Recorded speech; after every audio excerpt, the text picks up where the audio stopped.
I want to tell you a story today. A story that doesn't belong to me alone, but to all of us. It is a story about the first time I saw myself as an African. When I learned about the history of my homeland, I became overwhelmed and realized there were parts of Africa that I knew nothing about. I was born in Ghana, in the bustling capital of Accra, where the sea breeze carries tales of old.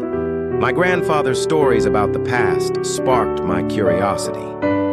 He spoke of a time when kings roamed the land and the transatlantic telegraph brought news of the world. But our conversations always ended abruptly at that point. He would fall silent, his eyes distant, as if a wall separated us.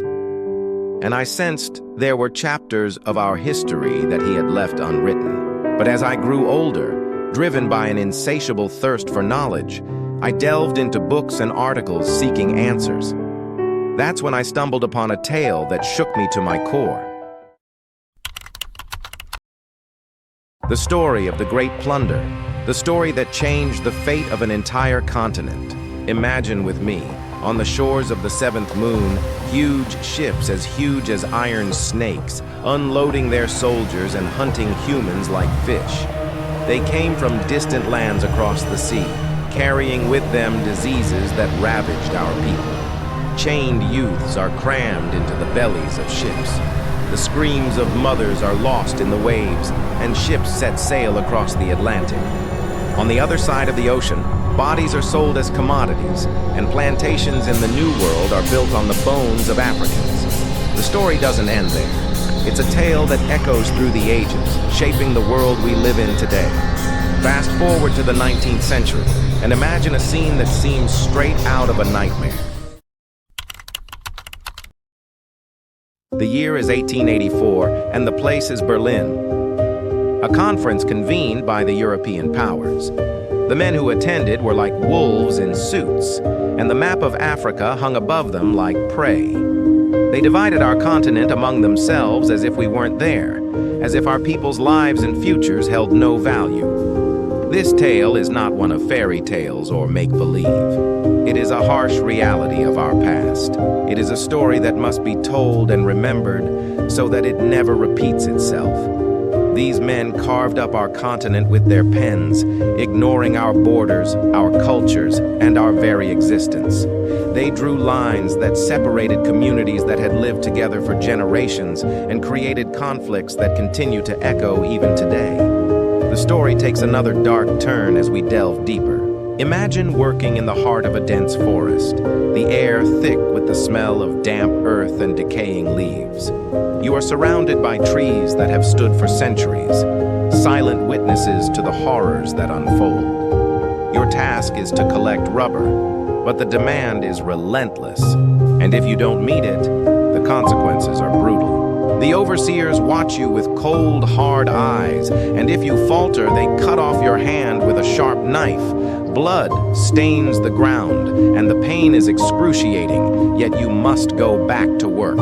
Such was the fate of many in the rubber camps of the Congo under the brutal rule of King Leopold II of Belgium. His greed knew no bounds. He amassed a fortune, while his subjects suffered and died.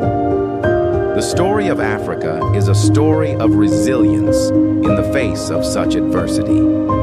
Despite the pain, the bloodshed, and the sorrow, our people persevered. They resisted in small ways, through acts of defiance, through preserving their traditions, and through holding on to their dreams for a better future.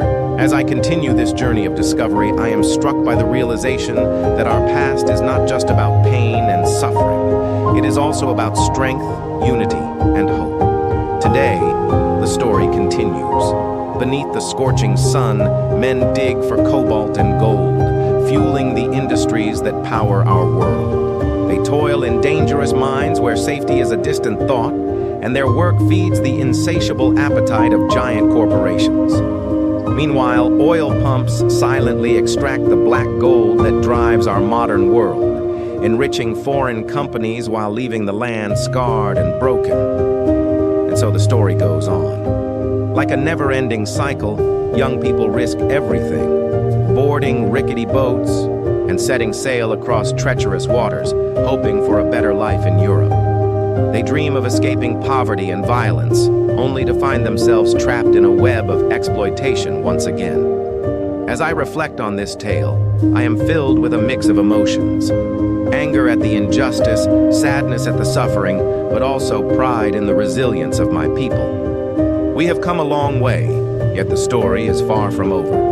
The resources that have fueled our continent's pain have also become its lifeline. Countries gain independence, but the strings are still held by those who came before. Shared businesses, restricted currencies, and gold flowed silently. Today, we see glimmers of hope. Young minds rise, demanding change and questioning the status quo.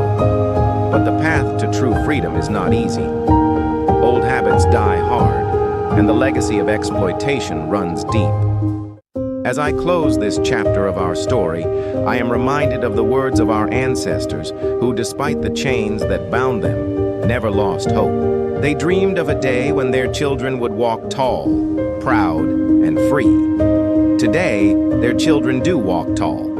They carry the hopes and dreams of generations past. The story of Africa is a story that must be told. It is a story of courage, resilience, and the unwavering pursuit of freedom and justice. It is our story, and we will continue to write it.